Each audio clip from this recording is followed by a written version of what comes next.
Today I want to talk to you about the fear of change. Now listen to this. The clinical phrase for a phobia of change is, now let me see, first two services I said this pretty well. Metathesiophobia. Is that right? Metathesiophobia. There you go. I tried all week to get this word down. It's a big word. Metathesiophobia, which means fear of change, okay? Some of the symptoms of this phobia include excessive sweating, dry mouth, shaking, not being able to speak or think clearly. I read that far in the description. I thought, man, this is my daily life. What is going on here? Feeling insane, out of control. You move away from reality and you experience full-blown anxiety attacks, breathing or breathlessness, feeling sick, nausea, fear of fatality, heart palpitations. I don't know if anyone here is that afraid of change. Maybe there are a few, but the fact is we all deal with change. It's a part of our world, and we probably all are a little leery of changes that are going on around us, maybe in some part of our life right now. Well, I'll talk to you about that today. You know what? Fear really is, or not fear, but change is a double-edged sword. Think about it. We crave it in many areas of our life, but we're afraid of it at the same time. You ever thought about that? I mean, for example, I like routine as much as the next guy. Every morning I do this. My wife's here, she can attest to this. Every morning I get up, I do the same thing. I go to the toaster, I get 2 pieces of whole wheat toast.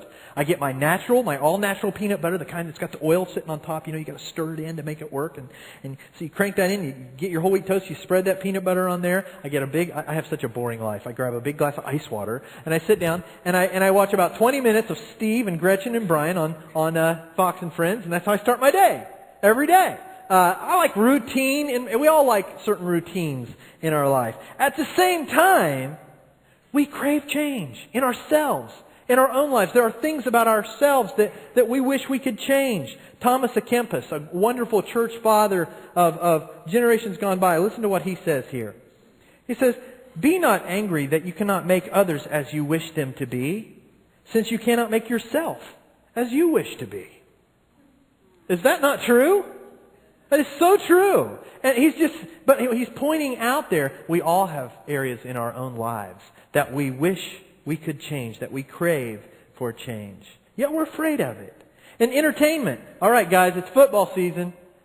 Every year I got to pull out my Rudy movie. You know, it's just, I need it. You know, it's like a shot in the arm, and it just gets me going. Oh, love it. Go. But, you know, and even if you're not a Notre Dame fan, that's a great movie. And, you know, it's like routine. It's an ongoing thing for me, but I wouldn't want to watch it every day.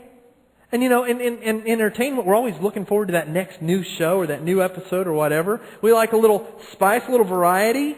In style, man, I know things have changed in that area because we don't dress like that anymore. Aren't you glad? Praise the Lord. That's right, man. You know what's really cool about this?